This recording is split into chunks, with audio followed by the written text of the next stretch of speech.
Y de veras que cuando llegué a casa, por una semana pensé en todo eso. Y por poco traté de poner en consideración que si se hubiera valido la pena haber trabajado para el Señor todos estos 40 años y no tener algunas cosas que otras personas tienen. Pero estando en eso, el Espíritu Santo vino fuertemente sobre mí, me tiré de rodillas y comencé a orar. Y comencé a pensar en que sí valió la pena, que sí ha valido la pena servirle al Señor estos 40 años.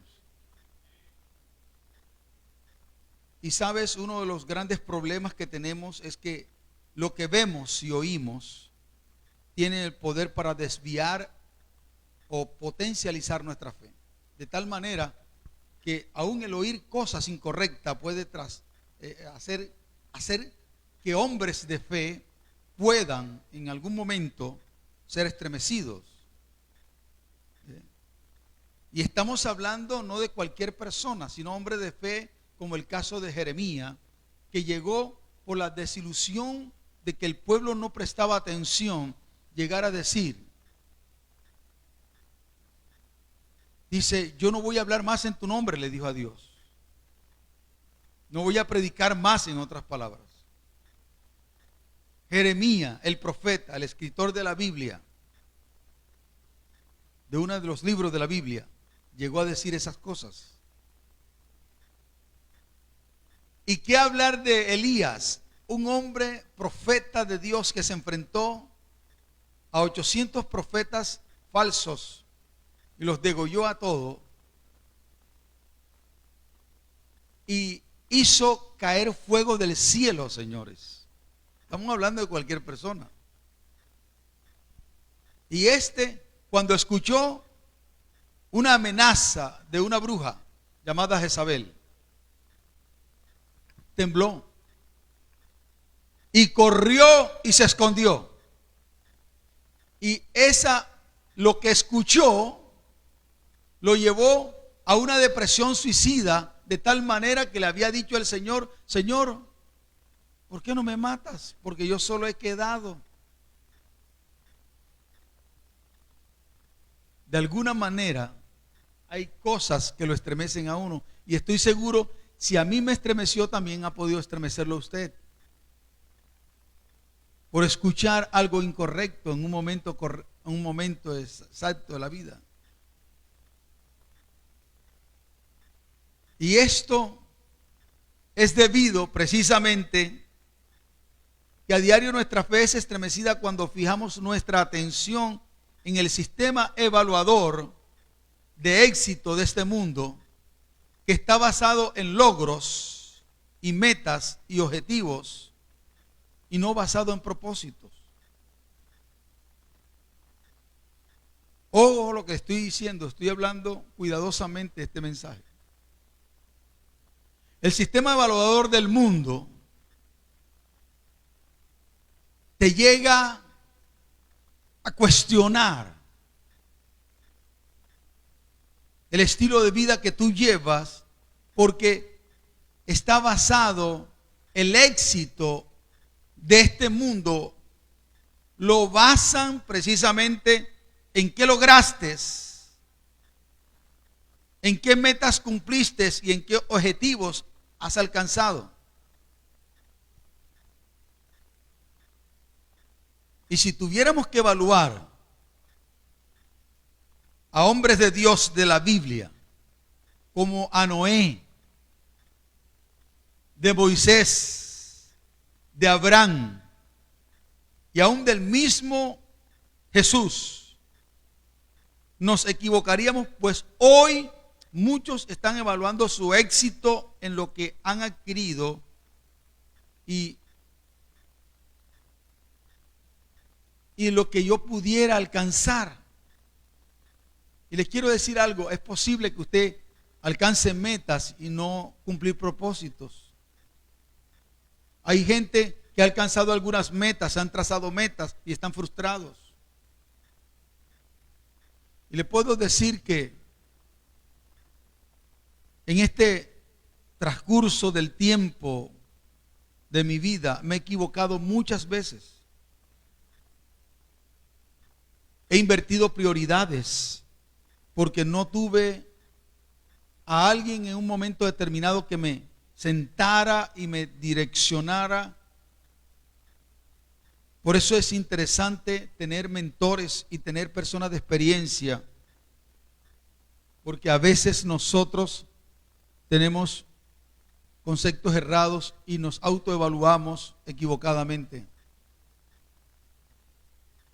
Y aun cuando tenemos conflictos y dificultades, no tenemos a alguien en un momento determinado a quien acudir. Y en el pasado yo estuve así, aunque tenía un padre espiritual, de veras no conocía mucho él la forma de mentoreo que nosotros utilizamos en el día de hoy, aunque era un hombre altamente preparado. Ayer cumplió 10 años que fue a la presencia de Dios. Pero gracias al Señor que en el transcurso del tiempo de 20 años para acá, el Señor puso en mi camino a una persona que lo considero como mi mentor y que realmente, aunque no ha estado ahí permanentemente, cuando lo necesito está. Como le digo, me he equivocado muchas veces y en los últimos tiempos, en un determinado tiempo, hace unos meses atrás, estuve muy irritable, aún hasta medio decepcionado por muchos desagradecimientos de personas que uno ha invertido tanto tiempo en ellos y realmente no corresponden. Y aunque uno no hace las cosas para que le agradezcan, sino para el Señor, de alguna manera eso impacta la vida de nosotros, porque no puede ser que haya tanta gente desagradecida, ¿sabes? Y eso decepciona a uno indiscutiblemente. Y había estado muy desanimado y no quería hacer nada. ¿Ah? Y bueno, y aparte de eso llegan estas confrontaciones de personas muy cercanas, porque dice: admiro lo que usted ha hecho, de veras ha hecho bastante en el reino, pero yo no quiero, cuando cumpla 40 años, estar en la condición económica que usted está. Y me acordé, fue precisamente cuando el Señor me llevó de rodilla y me dio la palabra esa que está en Lucas, en el capítulo 12, versículo 15, dice: y le dijo: mirad y guardaos de toda avaricia, porque la vida del hombre no consiste en la abundancia de los bienes que posee. Porque la vida del hombre no consiste en la abundancia y los bienes que posee. Evaluar tu vida por propósito es alinear las cosas que tú estás haciendo, las cosas que quieres hacer, fundamentado en lo que Dios te llamó a hacer. Y precisamente al final quiero resaltar y orar por todos aquellos que se han graduado en estos días. Estuve escuchando el testimonio de una de las jóvenes de la iglesia que desde muy pequeña está aquí, que ella escogió su carrera pensando precisamente en el don y en el llamado que tenía. Wow, eso me impactó realmente, y eso vale la pena resaltarlo,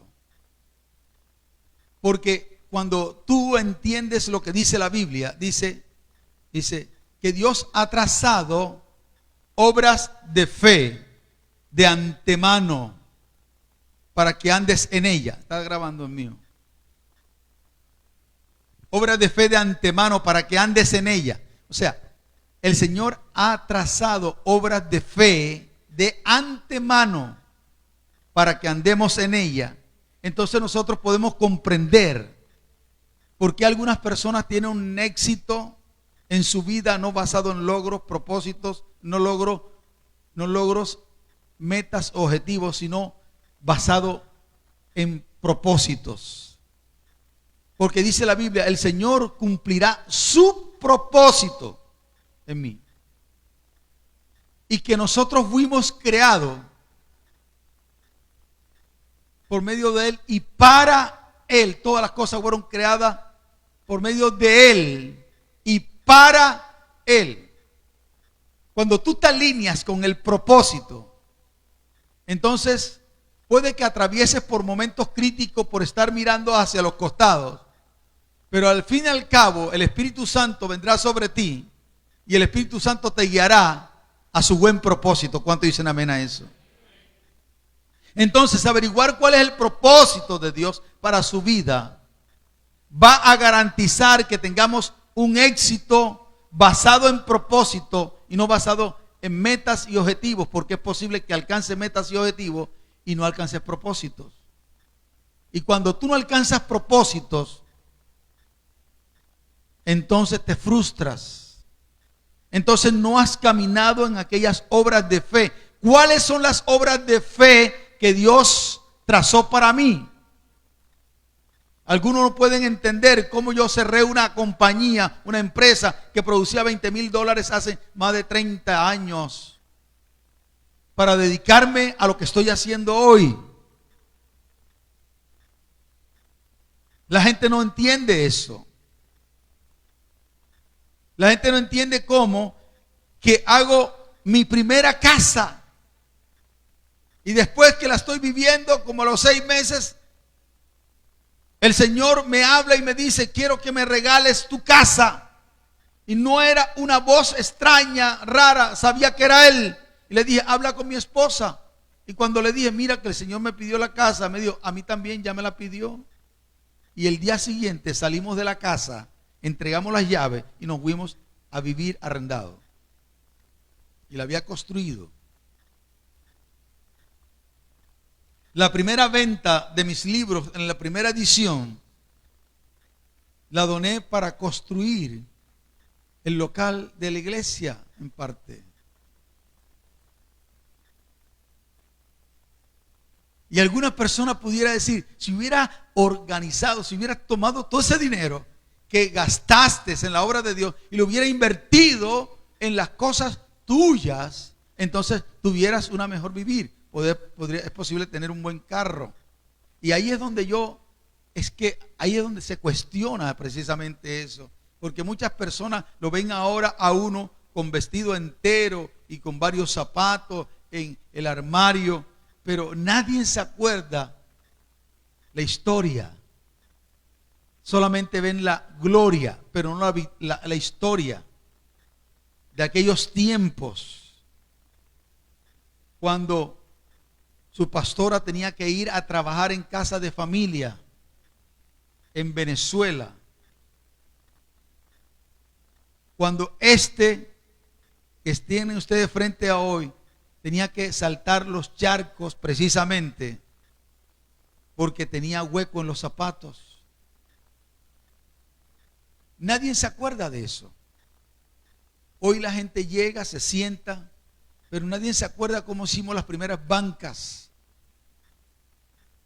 que tuvimos que ir a cortar el árbol que nos regaló el hermano Puerta allá al caño, pagar por ello, o ir todos los meses a trabajar, a hacer trabajo de pintura y publicidad. En aquel entonces, hacen ya casi 40 años, cuando llegamos aquí por primera vez, para pagar los 2,000 pesos de arriendo, que era bastante en aquel entonces, de la casa donde hacíamos los cultos.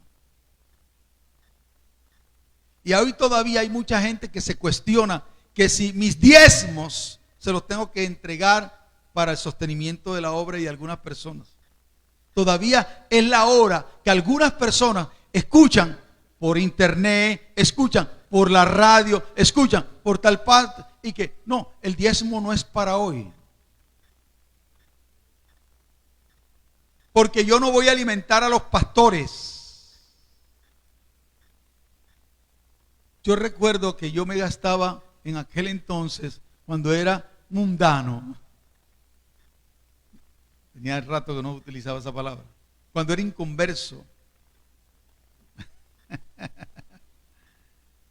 Que era un aportante semanal. Era socio de la cervecería. Era socio, sostenía todo el sistema de vicio de la Marlboro. Y eso no me aportó nada. Todos los viernes ahí en la Casa Rosada, en Olaya, frente al parque, con el gran platino. ¡Aquí suena!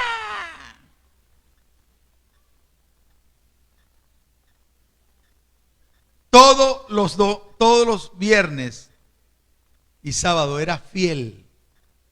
Iba a entregar no solamente mi diezmo, iba a entregar mi todo. Y no me aportó nada.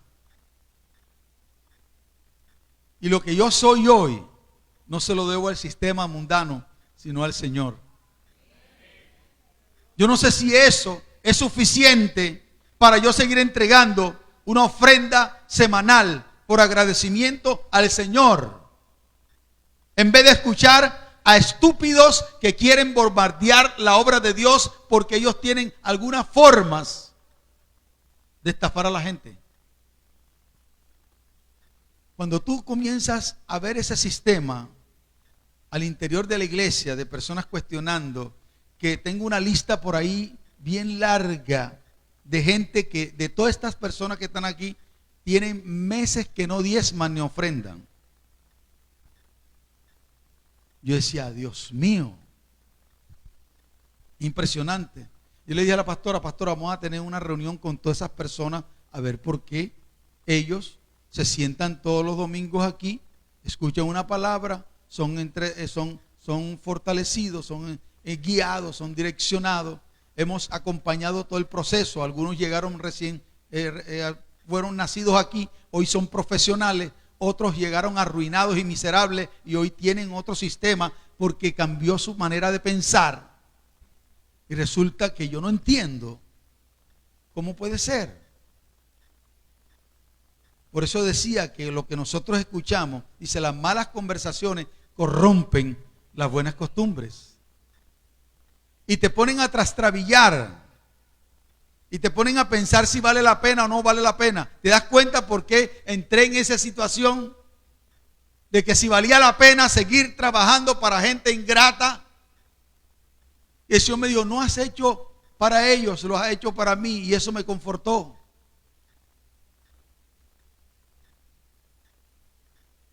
Y entonces me recordó el Señor que me dijo, mira, yo no soy injusto para olvidar todo lo que has hecho por la obra de Dios. Por 5 años trabajamos fuerte para traer a más de 45,000 niños regalos en la Navidad, en algún tiempo atrás.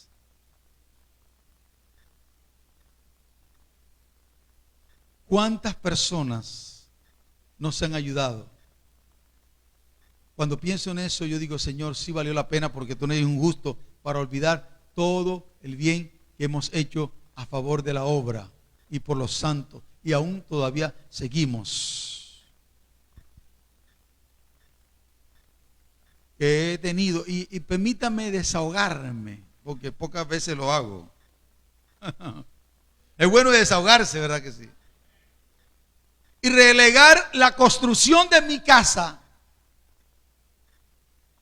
porque hay unas prioridades en la obra y no puedo tomar los 2, 3 millones que necesito para traer a una persona para edificar a la iglesia, en vez de metérselo al techo de mi casa y mudarme y seguir pagando arriendo. Y relegar, yo no sé si vale la pena hacer eso. Yo no sé qué me dicen ustedes. ¿Valdrá la pena que yo siga haciendo eso por ustedes? Por favor, díganme algo. ¿Sí? ¿Ustedes creen que es eso? ¿Ah? Ah. Y aquí, hermano, es bien hacer tesoro en el cielo. Por eso te decía, cuando evaluamos nuestro éxito basado en el sistema de este mundo, a Noé le tenemos que decir fracasó, porque 120 años trabajó el muchacho. Y se esperaba que entrara una gran multitud en esa congregación de Noé, la iglesia que pastoreaba a Noé. Se llamaba el Arca de la Salvación. Y entraron 8 nada más. 120 años para que solamente entraran 8 personas. ¿Será que Noé tuvo éxito? Si lo medimos en el sistema evaluador de este mundo, Noé fracasó. Porque 120 años trabajó y una congregación de 8 personas. ¿Me está comprendiendo lo que estoy hablando? O Jesús, el más grande predicador de la historia. Tremendos mensajes. Y no solamente esos tremendos mensajes producían milagros y prodigios, sino que también tenía una obra social tan grande, pero tan grande, una obra social, que alimentaba a 20,000 personas. Dios mío, 20,000 personas le daba de comer.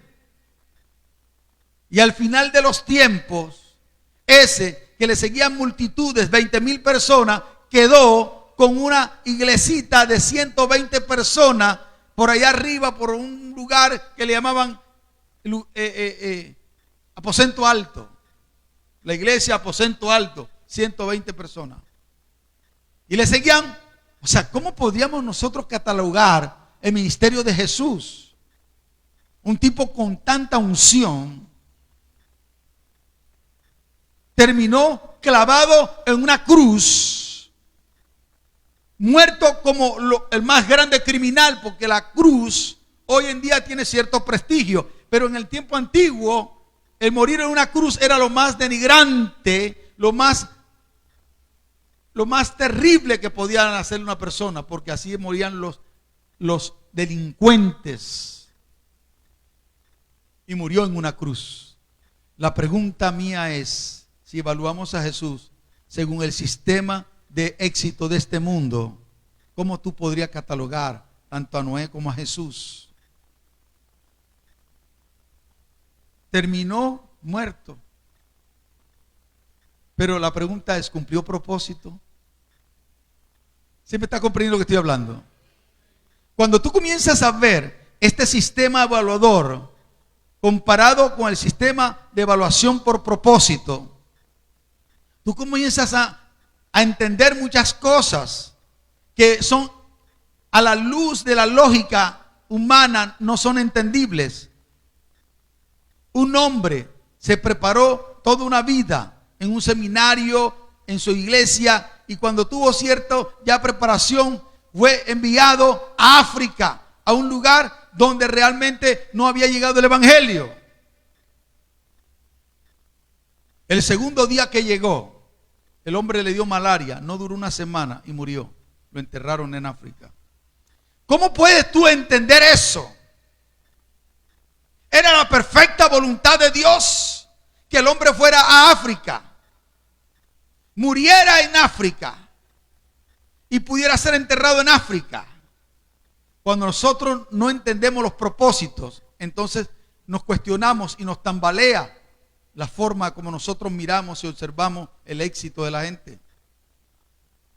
La Biblia dice, si el grano de trigo no cae en tierra y muere, no lleva fruto. Hay cosas que tú estás haciendo que tú no las vas a ver. Los resultados no los vas a ver tú,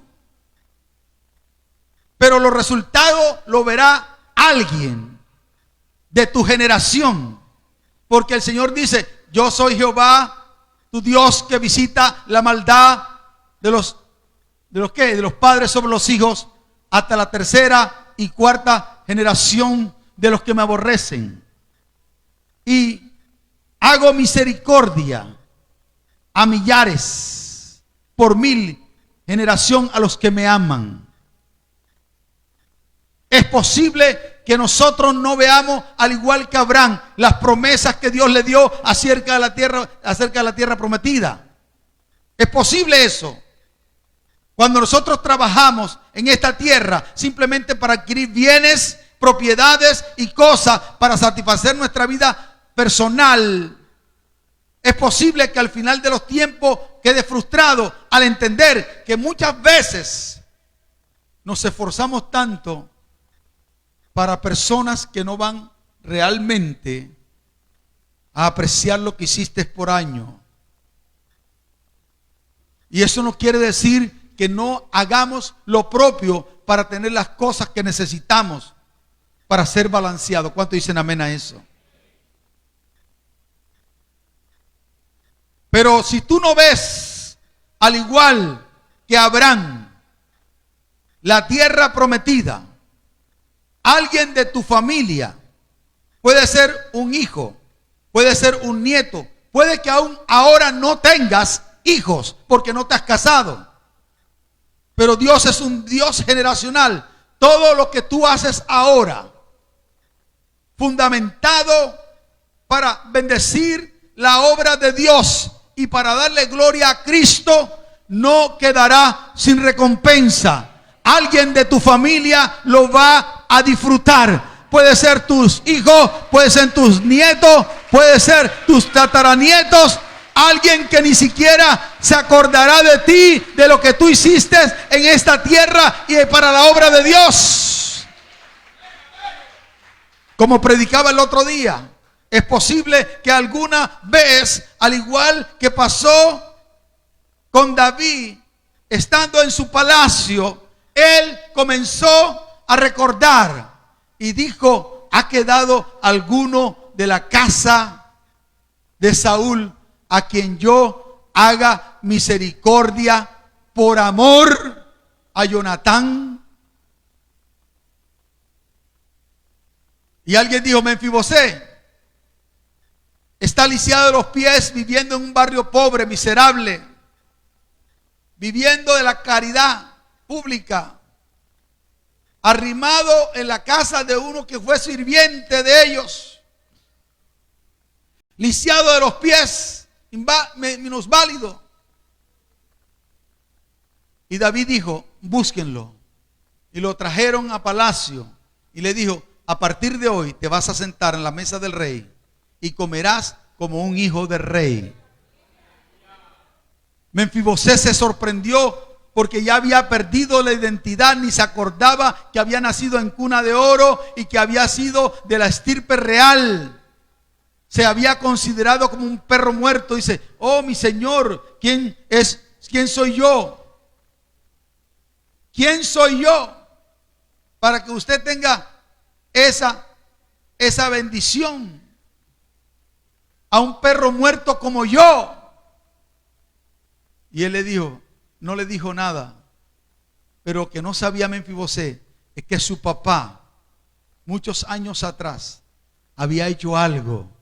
Había hecho un pacto con un hombre de Dios que había sido ungido, que él le había entregado su talabarte, le había entregado algunas prendas como muestra de ese pacto que habían hecho. Mira, no hay nada que usted entregue a la obra de Dios, no hay nada que usted entregue a un hombre de Dios, que Dios en el tiempo lo va a devolver cuatruplicado, quintuplicado, septuplicado, octavoplicado. A veces nosotros vivimos para el ahora, para ahora. Y ahí está el problema que nosotros tenemos. Mucha gente ha relegado casarse precisamente porque está enfocado. Tengo que terminar mi carrera, tengo que tener una empresa, y se le fueron pasando los años y llegó a 40 años cuando dice: ay, Dios mío, no me he casado. Y entonces comienza a buscar a ver a quién pesca. Desesperado. sino desesperado por el Señor. Porque a veces la canción es desesperado por ti. No, desesperado. Porque el uno le pasó por delante. Y dice, no, eso no tiene el perfil. Pasó el otro, le hace falta. El otro, no. Ese todavía no se sabe ni vestir. Yo siempre le he dicho a la gente, ojo, usted tiene que mirar en perspectiva. A veces, el que la va a hacer feliz a usted es el Señor, pero el hombre que Dios va a usar es aquel que no se sabe vestir porque se pone una camisa roja y un pantalón verde biche. Usted tiene que preparar, usted tiene que pulirlo.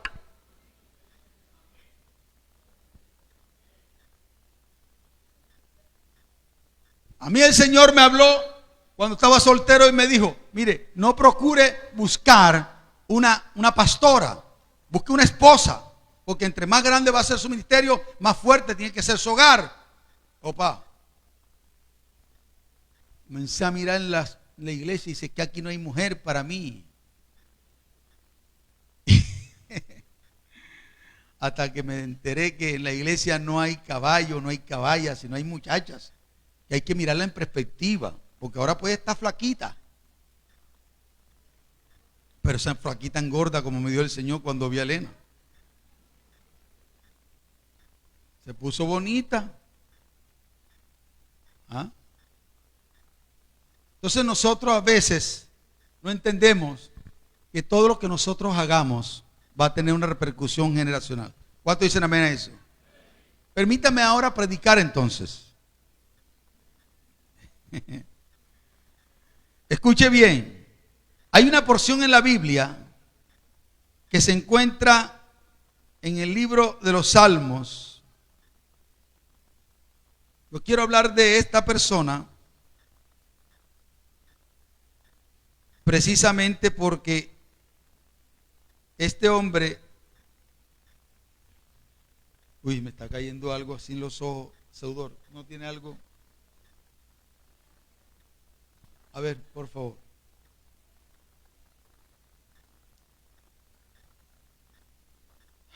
Salmo 73.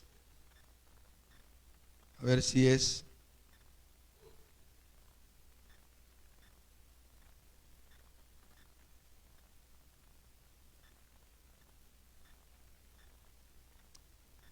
¿Cuántos están comprendiendo lo que estoy tratando de decir?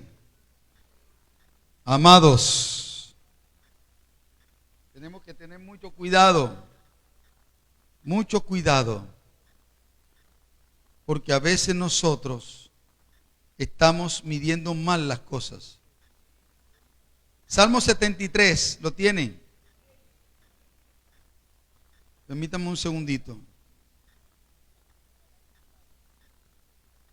Salmo 73.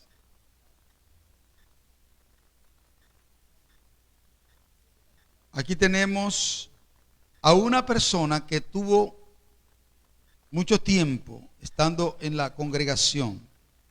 Estamos hablando de Asaf. ¿Salmo qué fue que dije? Salmo 73. Quiero que pongan atención a esto porque esto le puede pasar a cualquiera persona. Salmo 73. Buscando aquí Salmo 73 y no lo encuentro. ¿Qué problema con estas? Salmo 73. ¿Cuántos lo encontraron ya?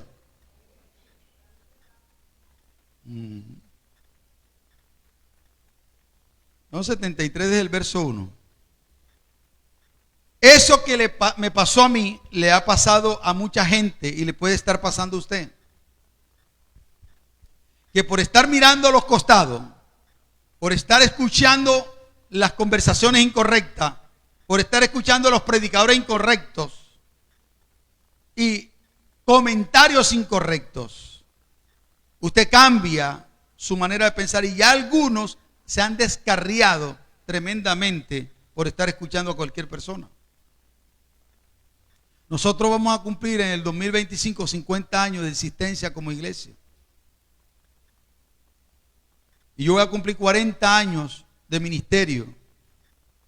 Y he desafiado a un montón de personas a seguir adelante. Y así como yo pude salir a las naciones y abrirme camino, también usted puede hacerlo. ¿Cuánto dicen amén? La unción que usted honra, usted respeta, esa es la unción que le viene a usted. Y hace años llegó a mi oficina precisamente un chico que en su edad de jovencito eran terribles, un par de mellos ellos. Y se fueron en rebeldía de la iglesia. Y bueno, se fueron pan de otro hijo mío, está bien. Al poco tiempo, de alguna manera, Dios lo fue moviendo y comenzó una iglesia, uno de ellos, al punto que se convirtió en un pastor. Pero ya después, como tenía mucho carisma, un día vino a mi oficina con vino un carro y vino con una canasta de frutas, de todas las cosas. Dice: apóstol, hoy tuvimos el día de primicia en mi iglesia. Y yo quise traerle las mías a usted. Y que usted ore por mí y pedirle perdón, porque cuando yo estaba aquí le di bastante trabajo que hacer. Yo no entendía muchas cosas hasta el día de hoy que soy pastor. Esto es duro, apóstol. Lo bendije, oré por él, me dio una ofrenda, me dio la canasta y se fue. Comenzó el Señor a prosperarlo más. Ofrenda de paz. Y estos días estoy recibiendo bastante ofrenda de paz, ¿viste? La última la recibí del Gume, Sindo Torre. ¿Cuándo fue? Ayer, viernes. Capítulo 73 de los Salmos. Este salmo fue escrito por este músico llamado Asaf, que había estado involucrado con la alabanza desde muy pequeño, pues sus padres eran músicos y a él en un momento determinado lo encargaron de la adoración y los músicos de David. Y él comienza diciendo: ciertamente es bueno Dios para con Israel, para con los limpios de corazón. En cuanto a mí, casi se deslizaron mis pies, por poco resbalaron mis pasos, porque tuve envidia de los arrogantes, viendo la prosperidad de los impíos. Ahí está el detalle. Aquí comienza el problema. Y yo le he predicado en otras ocasiones. El problema con Asaf y por el problema por el cual nosotros caemos en una situación depresiva es por estar mirando a los costados aquellos que prosperan según sus caminos. Y dice: ciertamente Dios es bueno para con Israel. Y ahí comenzó el mal de este hombre, porque tenía un concepto errado acerca de Dios. Cuando usted tiene un concepto errado acerca del evangelio, acerca de Dios, usted crea falsas expectativas y por eso se decepciona. Y dice que ciertamente Dios es bueno para con Israel. Y ahí estaba equivocado, porque Dios no solamente es bueno para con Israel ni para los creyentes. A veces nosotros pensamos que a los creyentes Dios tiene que bendecirlo porque son creyentes, porque son cristianos. Y hay algunos vagos que no hacen nada y quieren que Dios los bendiga. Hay algunas personas que le está yendo mal y mal en peor y quieren que Dios los bendiga y no dan ni una ofrenda, ni un diezmo, ni se involucran en ninguna actividad en la iglesia. Entonces la gente piensa que porque Dios es bueno, tiene que bendecirlo a ellos porque son cristianos. Y que no le puede pasar nada malo a los cristianos. Ve, a los cristianos también le entran balas. Y si usted se descuida, se lo llevan, se lo viajan. Por eso yo estoy preocupado un poquito porque hasta la gente joven se está muriendo. yo decía, vamos a tener que hacer después de algunas actividades, después de oración, aseo a toda esa poca gente bien gorda que está aquí, que de pronto se va a morir del corazón de un ataque, ponerlos a hacer ejercicio. Oración de 5 de la mañana a 7 de la mañana. Y de 7 de la mañana a 9, aeróbico. Sí, hay que hacer eso porque, Dios mío, hay que ser balanceado. ¿Ah? Yo le estoy diciendo a la pastora que se monte en la bicicleta, ponte las pilas, quema grasa. ¿Cuánto están entendiendo lo que estoy hablando? Entonces vamos a tener que ser balanceados, porque pensamos que a los cristianos no le entran balas. A los cristianos también se le mete el agua cuando llueve. ¡Ay, Señor! ¿Por qué permitiste eso si yo soy tu hijo? Dice el Señor, ¿y eso qué tiene que ver? Si a todo el mundo en el barrio lo anegamos. Ajá. Hasta que arreglaste la casa. Porque pensamos que los bienes son los que determinan tu nivel de comunión y de intimidad con Dios. Y estás equivocado. Dios bendice a todos, a buenos y malos. ¿O usted qué cree? ¿Que la salud de los impíos, de la gente que está haciendo daño, que están más forzudos, usted qué cree que esa gente que toma alcohol viernes, sábado y domingo, y el lunes otra vez, que están fornidos y saludables y tirando pase, y usted,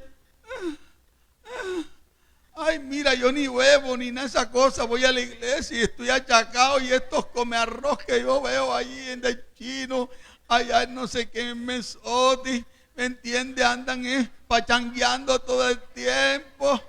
Ay, Señor, ¿qué es esto? ¿Ah? ¿Usted qué cree que esa salud que esa gente tiene, que se la dio el diablo? No se la dio el diablo. ¿Por qué? Porque bendición es diferente a respaldo y a aprobación. Mucha gente va a ser bendecida y están muy mal con Dios, aún evangélicos, cristianos, están bendecidos hasta los huesos y están mal con Dios. Y están engañados y dicen, no, es que no ves que yo tengo trabajo, tengo plata, tengo comida, ¿me entiendes? Y no ando metido en ayuno y oración, yo estoy bien. Qué desbalance cuando no entendemos y tenemos un evangelio equivocado en la cabeza. Ay, que Dios me respalda en lo que hago. Cuando yo predico, la palabra se convierte en los inconversos. Y cuando oro por los enfermos, el Señor los sana. ¿No has escuchado lo que dice la Biblia? Dice, en aquel entonces vendrán algunos y me dirán, Señor, Señor, en tu nombre echamos fuera demonios. Pusimos las manos sobre los enfermos y se sanaron. Hablamos en nuevas lenguas. Y el Señor le dirá, apartaos de mí, hacedores de maldad. Respaldo es diferente. Usted puede ser respaldado cada vez que predica la palabra, indistintamente en que usted esté mal o bien. Eso no indica que usted está bien con Dios. Dios lo va a usar, pero lo que usted haga en pecado y en desobediencia, aunque Dios lo pueda utilizar para bien de otros, usted quedará sin recompensa. Eso es lo que la gente no sabe. La gente pide, respáldame, Señor, y están en pecado. Yo conozco un montón de gente, pastores, predicadores, que andan en adulterio, andan en fornicación, que yo los he denunciado y los he confrontado. Y Dios lo usa tremendamente, hasta más que yo. Yo te echo el cuento, Bobby, al final de la jornada te voy a echar el cuento. Y otra cosa es aprobación. Preséntate como obrero aprobado, que no tiene de qué avergonzarse. Vea, y que no siente vergüenza con Dios por su comportamiento y por su vida errada en el altar. Esa persona no tiene escapatoria. Y ese era el problema de Asaf. Pensaba que Dios solamente bendecía a los cristianos, pero dice, porque tuve envidia de los arrogantes por estar mirando para allá, viendo la prosperidad de ellos. A veces eso pasa con cristianos. Ay, mira, aquella impía se compró el televisor que yo quiero. Y yo, que voy a la iglesia, ayuno, oro, estoy en las vigilias, estoy en todo, no tengo un televisor como ese. Y quede aquel que tiene 3 mujeres por allá por la esquina. 3 mujeres. Bebe todos los sábados, domingo y lunes. Y se va el martes a vender en el mercado. Y otra vez para otra vez. Y yo aquí, llevado del bulto. Más trabajo que un bulto de canela. ¿Qué voy a hacer? Señor, ¿cómo es posible que tú le das? O sea, comienza uno a mirar hacia los costados. Dice, porque no tienen congoja por su muerte, pues su vigor está entero. No pasan trabajo como los otros mortales, ni son azotados como los demás hombres. Por tanto, la soberbia los corona. Se cubren de vestidos de violencia. Los ojos se les saltan de gordura. Logran con creces los antojos del corazón. Se mofan y hablan con maldad de hacer violencia. Hablan con altanería, ponen su boca contra el cielo y su lengua pasa por la tierra. Pues por eso Dios hará volver a su pueblo aquí, y aguas en abundancia serán extraídas para ellos. Dice, como sabe Dios, ¿cómo sabe Dios? Y hay conocimiento en el Altísimo. He aquí, estos impíos, sin ser turbados del mundo, alcanzaron riquezas. Verdaderamente en vano he limpiado mi corazón. He lavado mis manos en inocencia. Porque a veces llega el momento en que dice, ¿para qué me ha servido yo guardarme? No he pecado, no me he bebido a beber, no me he ido a parrandear y aquí estoy llevado. Y estos desgraciados que están a los costados míos, ¿me entiende? Hacen de todo y mira cómo están gorditos, llenos de vigor y no tienen congoja, se compran lo que quieren. Y yo aquí esperando a ver, apenas veo la carne por la televisión y no como carne porque está cara. ¿Sabe? Esto le pasa a mucha gente.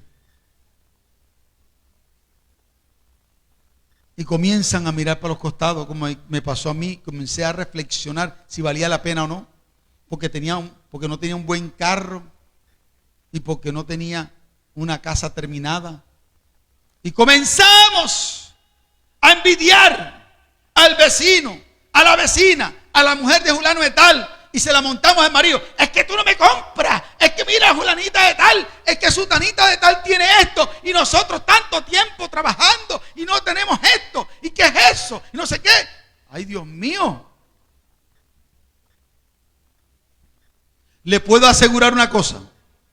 Que no hay quien busque a Dios seriamente y alinee su vida con la palabra de Dios. Que en esta tierra, como dice la Biblia, y lo que Dios me habló y me dijo, no hay nadie que deje padre, madre, casa, hijo, por mí, que no le devuelva 100 veces en esta vida y en la eterna, en la vida viniente, la vida eterna. Yo estoy reclamando eso. Y le puedo asegurar que es irreversible que la plata para mí en un momento determinado en los próximos años no sea un problema más. Si usted está alineado con Dios, le puedo asegurar que Dios va a responder a sus peticiones cuando usted deje de quitar, cuando usted quite la mirada de los costados y que deje la envidia, que deje la malicia, que deje la cantaleta a su marido o a su mujer. ¿Me está comprendiendo lo que estoy hablando?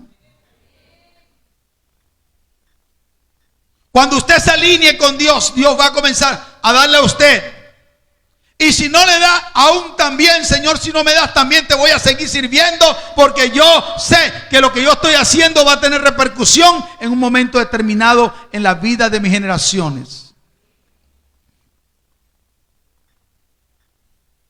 Y dice, si dijere yo, hablaré con ellos, y aquí en las generaciones de tus hijos engañaría.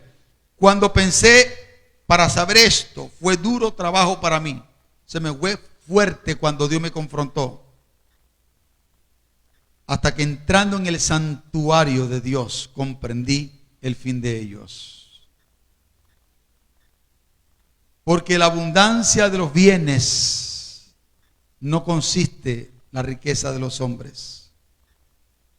Señores, yo no sé qué está sintiendo usted. Yo no sé cuál es su conflicto con Dios. Yo no sé si usted está decepcionado como estuve yo, que tuve que orar, Señor, obra en mi vida, tanto el querer como el hacer, porque no quiero hacer nada. ¿Comprende lo que estoy hablando? No sé qué está atravesando usted. O si usted es una persona latosa, se la tiene montado a no sé quién, porque no le ha llegado las cosas. Sabe que es tiempo de volver al altar de Dios y entender el por qué pasan algunas cosas. Muchas veces por el afán de obtener cosas nos metemos en problemas. Pasa el cacharrero, ven para acá cacharro, echa para acá. Esa silla de qué, nos valen 400,000 pesos. 2 sillas de esas que se mecen así. Que la vecina tiene una, yo tengo que tener otras.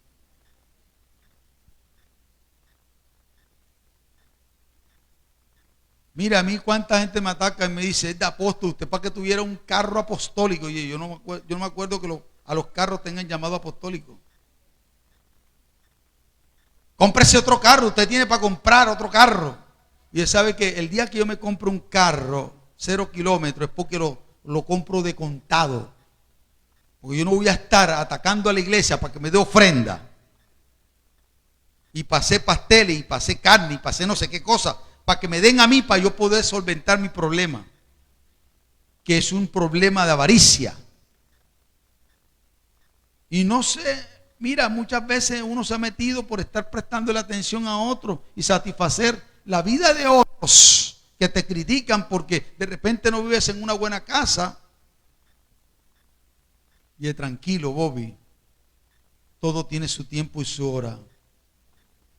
Yo sé que mi Dios es poderoso y mi Redentor vive, y el polvo de donde estemos nos tiene que levantar. Yo estoy preparando un mensaje, está en mi mente, que se llama ¿Cómo romper tus limitaciones?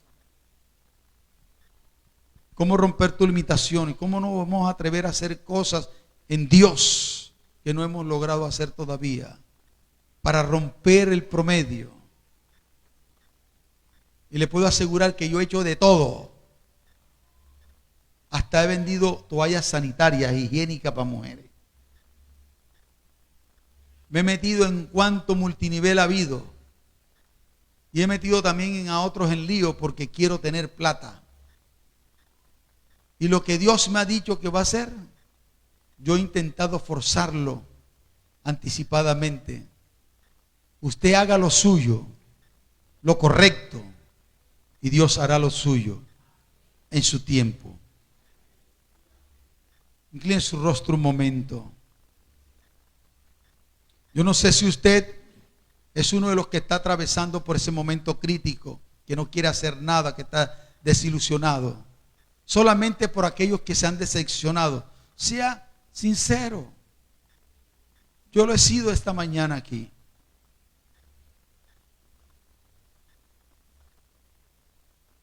Asaf lo ha sido públicamente y está en la Biblia. Jeremías lo dijo públicamente y está escrito. Hay gente que tiene pena de decir la condición en que se encuentra porque ¿qué van a pensar los otros? Y a veces nos callamos los problemas de la casa, no hablamos A veces estamos pasando por dificultades y nos las tragamos y sufrimos solo porque no queremos hablar, porque queremos mantener la apariencia de piedad.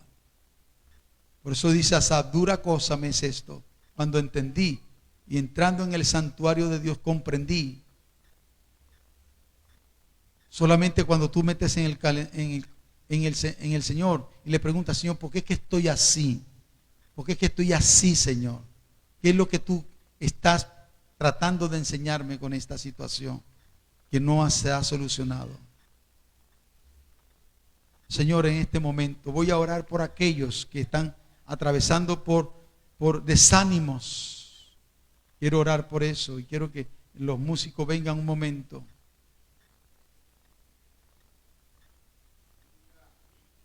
Yo no sé quién aquí necesita oración. La Biblia dice, la oración eficaz del justo puede mucho. Sencillamente quiero orar en el día de hoy por usted y decirle que usted tiene esperanza.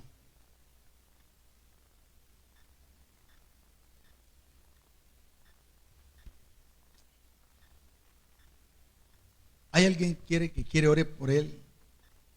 Que hay momentos que se ha sentido así como Asaf. Asaf es un escritor de la Biblia. Ha escrito muchos salmos, un salmista, un adorador. Sintió envidia. Sintió envidia. Puede ponerse para así. Y ahí van pasando los que van a servir la cena ahora. ¿Quiénes? No, todavía no. Voy a ponerte para acá. Vamos a orar por aquellos. ¿Quién más? No sé, yo creo que este mensaje no ha sido en vano. Este mensaje ha sido para mucha gente. Si no, no se hubiese traído.